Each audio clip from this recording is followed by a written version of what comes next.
guys, and welcome back to my channel, or welcome to my channel if it is your first time here. Today's video is going to be my reading goals for 2020, along with 10 or so books that I know I definitely want to read this year. So if you are new here, as I said, welcome.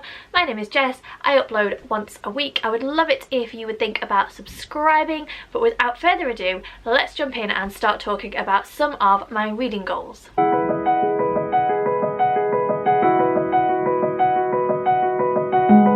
So my reading goals for 2020 are quite similar to my reading goals for 2019, although I hope to execute them with a little bit more success this year, in as much as my reading goals for last year were to try and make a dent in the many unread books that I have in the house. And James bought me a money pot, and every time I finished a book I put £1 in the money pot. So the idea was that I didn't buy any books because I was focusing on the ones I already owned, but at the end of the year I could break open that money pot and spend that money on books. And I was really good and really diligent at putting my £1 into my money jar.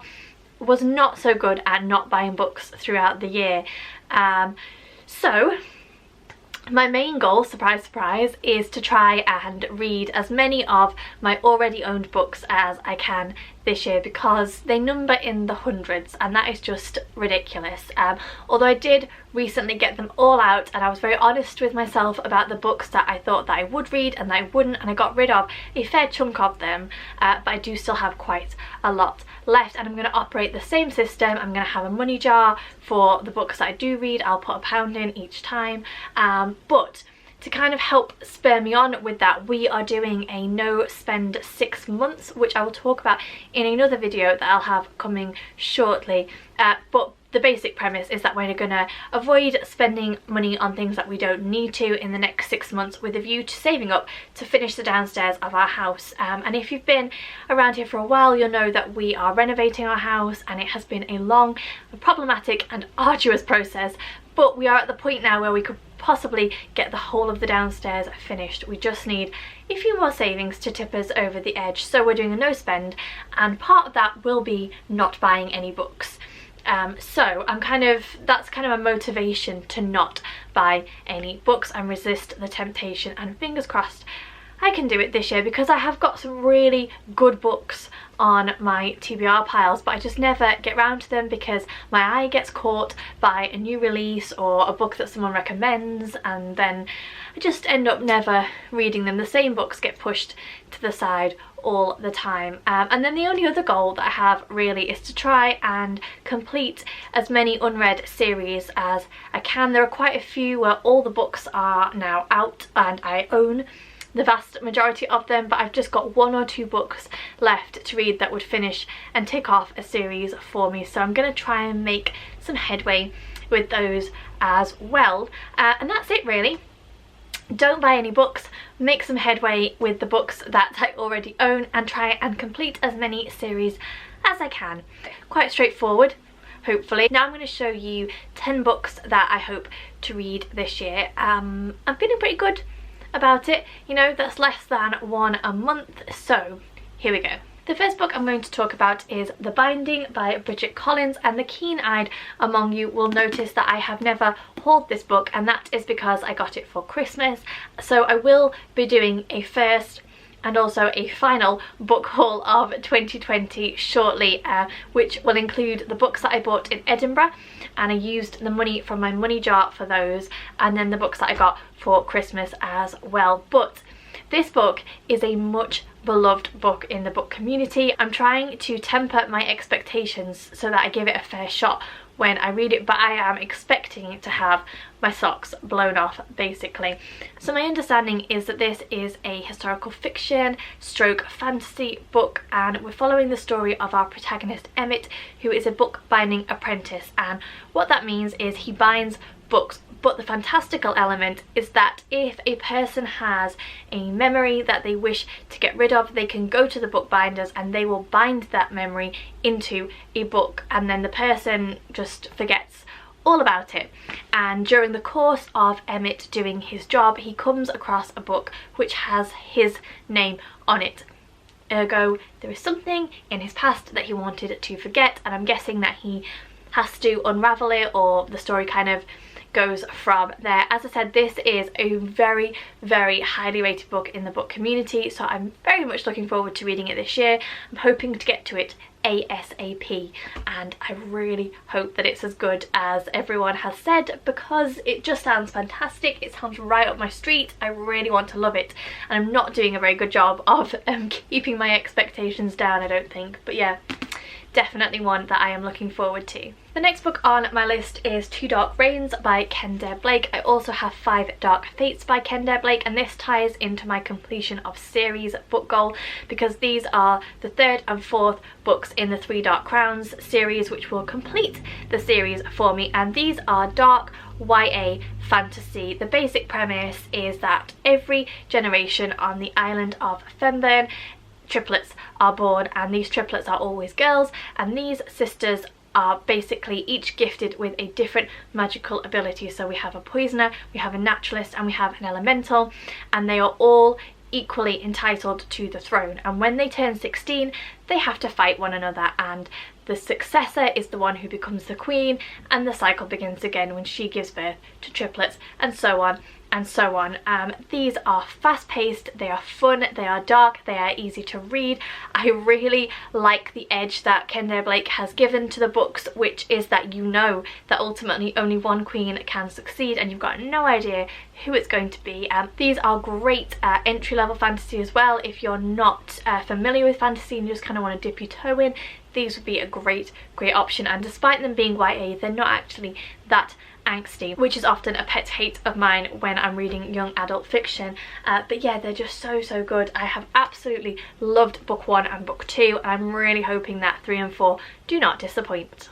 Then we have Stormbird, War of the Roses by Con Iggulden, and Con Iggulden is an author I think is highly underrated in the book community. His Emperor series about Julius Caesar and his Conqueror series about Genghis Khan are two of my all-time historical fiction favourites, but it has been so long since I've read a Con Iggulden book, and I own all the books in this series, and I think I love Con Iggulden's writing, and I love the way he seamlessly blends fiction with historical fact, but I think what has put me off picking up this series is that I've read a lot of other historical fiction set around the time of the War of the Roses, so it doesn't appeal to me as much as reading about a historical figure like Caesar or Genghis Khan, who are figures I probably wouldn't pick up books about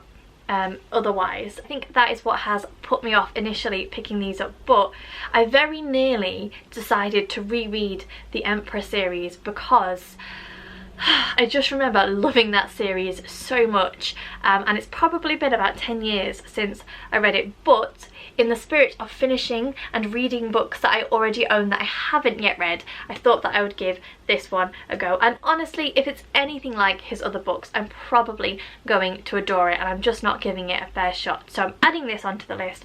It will be read. And also, if you have never read Con Iggulden but you are a fan of historical fiction, then I would highly recommend him.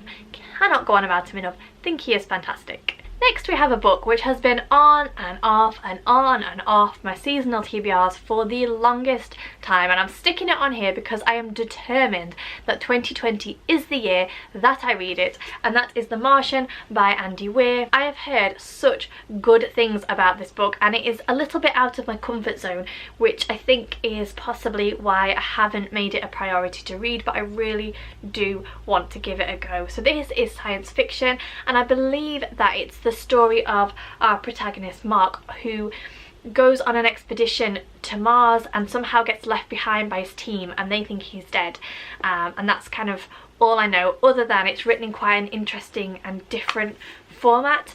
So yeah, definitely one that I want to give a go. That's all I know about it. I don't know anything else. It has been highly recommended to me a number of times, so 2020 is the year that this is going to happen. Definitely. definitely. Then a slightly different one in that I don't have a specific book in mind, but I do have a specific author, and that is Brandon Sanderson. I have not read any Sanderson for a long time. I read his Mistborn trilogy a few years ago, and then I read the first book in his sci-fi series 2 years ago, I think, and I definitely want to pick up more. He is one of James's favourite authors, and he goes on and on at me all the time to pick up another book by him. So I have a couple of different options here. So my first option is to read a trilogy which is set in the same world as the Mistborn books. The first one in that trilogy is called The Ally of Law, and these are set 200 or 300 years after the events of the Mistborn trilogy, and I think it's like a crime fighting duo type thing. It's not quite the same story as the Mistborn, but James really rates them, and the size of these is quite appealing because some of Brandon Sanderson's other books are quite a bit bigger, and all 3 of the books are about this size. So the thing that I really like about the Mistborn books is the magic system. I just think that it's really clever. It's based on the ingestion, is that a word? The ingesting. Based on the ingesting of metals or alloys, and if you have allomantic abilities, if you ingest a certain metal, it gives you different abilities. So like if you ingest tin, I think you can hear better and that kind of thing. And if you are able to ingest any of the metals slash alloys, then you're called a Mistborn. But I think these books take a slightly different tact, as I've said, and are crime fighting, but I may be way off with that. So that is the first option. And then the second option that I have would either require me to break my no book buying rule, or I'd have to wait till my birthday and possibly ask someone to get that for me, and that is the second book in the Skyward series. This is his young adult sci-fi series. So the second book is called Starsight, and it was released at the end of 2019, so I haven't yet got a copy of it. So as I said, this is young adult sci-fi, and it's about a girl called Spencer who lives on a planet with the last known members of humankind, and they are constantly under attack from aliens, and their only defense is a team of pilots who take to the sky and fight off these aliens whenever they attack. And Spencer has long dreamed of becoming a pilot. The only snag is that her father was a pilot, and he was shot down in disgrace after he fled a battle, and he was killed, and she has dreams of joining these pilots and of clearing her father's name. This was so good. It reminded me of everything that I loved about the Mistborn trilogy, including how savage he is with his characters and how brutal he can be as an author. But yeah, I'm really looking forward to continuing on. It was a little bit angsty, as I said. That is one of my gripes with YA fiction, or some YA fiction, but just in terms of the world building and the storytelling, and the fact that, very irritatingly but very cleverly, he flipped the whole story upside down in the last few pages of this book. I'm desperate to know what is going to happen next and how he's going to build on that. So yeah, that would be a very good one for me to pick up as well.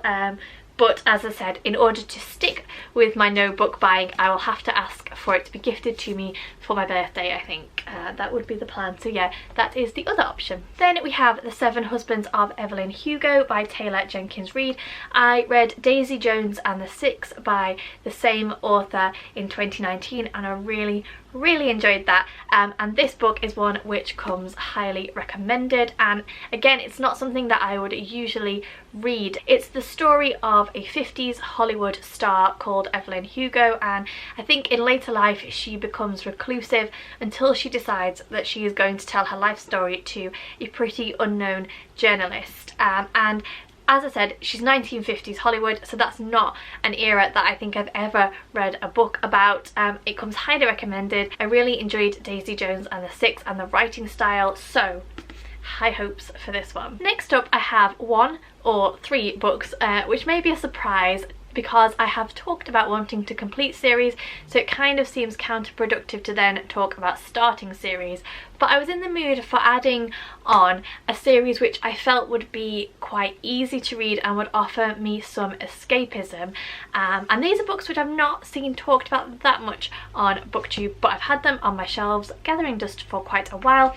So the first book in the series is The Girl of Fire and Thorns by Ray Carson, and then I have the other two, The Crown of Embers and The Bitter Kingdom. And these are not books, as I said, that I see talked about very often. I can't even remember who recommended them to me, and I don't know too much about them either. They are fantasy, and it just says on the back, once a century one person is chosen for greatness, and it's about a young girl who is forced to marry a king on her 16th birthday, and they have been blurbed by a number of well-known fantasy authors. So I just think that either over the summer or maybe a little bit later, perhaps when I go on one of my reading retreats this year, these would be really good options for just getting lost in and binge reading. So we will see. I thought I would add them onto the list. As I said, I've had them for quite a while. It'd be good to get them ticked off, and who knows, I'm not expecting them to wow me, but I do think that they will be good,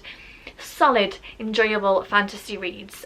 So yeah, these are on the list. Okay, next I'm going to add a non-fiction onto the list, and that is The Secret Lives of Introverts Inside Our Hidden World by Jen Graneman.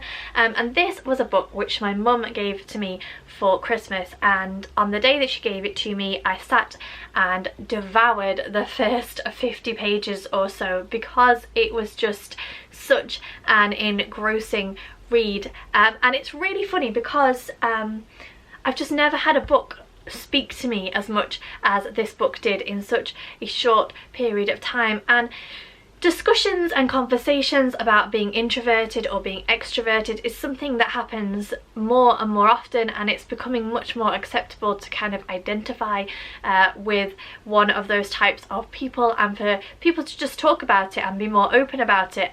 But I'm so surprised still by how often in my life people say to me things like, why are you so quiet? And one of the ones I get a lot is that I think I'm better than everyone else because I kind of keep myself to myself.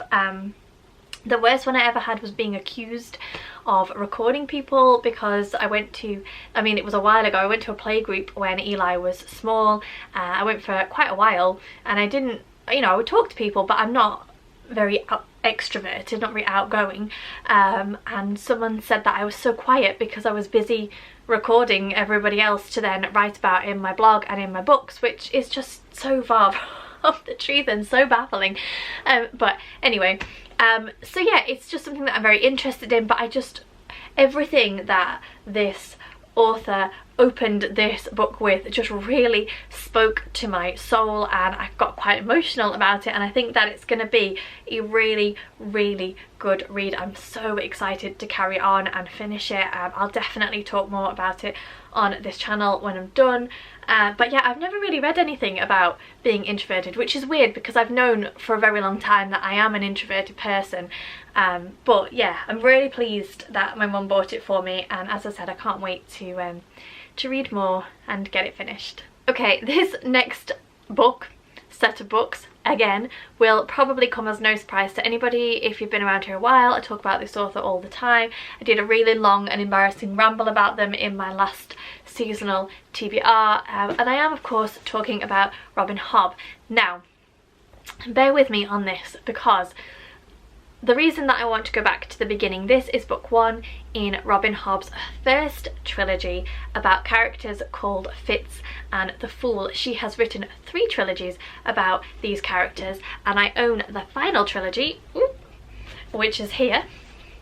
And I have read Fool's Assassin, which is book 1, but I have not read book 2 or book 3, and I would really like to get to the end of this trilogy and conclude the stories of Fitz and the Fool, no matter how heartbreaking that may actually turn out to be for me. But when I read Fool's Assassin, which is the first book in the final trilogy about these characters, what I realised was that I had forgotten a lot of the intricacies of the plot and the nuances of the characters and that kind of thing.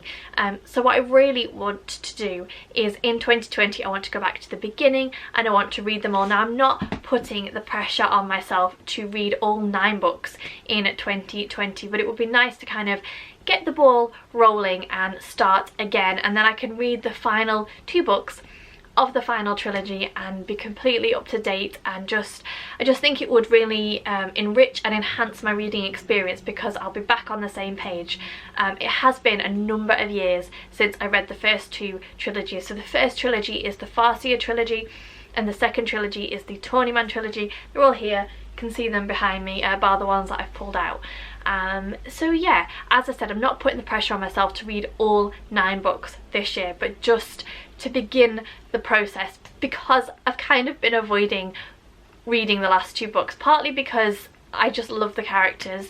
The Farseer trilogy was one of the first fantasy series that I ever read. I read them when I was pregnant with Meg, who is my eldest, and just after she had been born, and they just offered such incredible escapism for me. I have such fond nostalgic memories of sitting in the rocking chair in her nursery as she slept and just being totally lost in the world that Robin Hobb created. And I think that reading those books was also when I began to realise that I'm driven much more as a reader by my characters than I am by plot, and Robin Hobb just does that so well. Her books are all about the characters. If you are into pacey, plot driven novels, then they're not going to be the right book for you, but if you like your characters, then she is just, oh, it's just fantastic. So yeah, they are 1,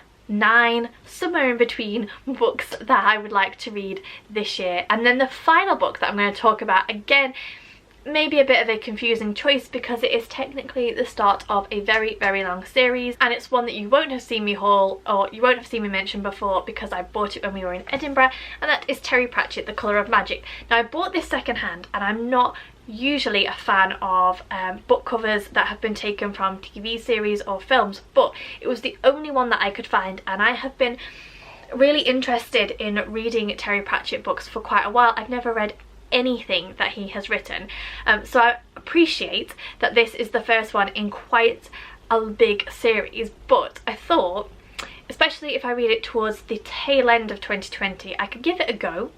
I could see what I think. I could see if he's the type of author for me. I know very little about his writing style. I know very little about what this book is about. I would prefer to go into it pretty blind, unless anyone's gonna say, do you know what, Jess, you are not gonna like these books based on the other stuff that you love. But yeah, we'll see. I don't know how I feel, but I want to give it a go, even though that does then mean committing to a bigger series potentially. But if I love it, then that's good, isn't it?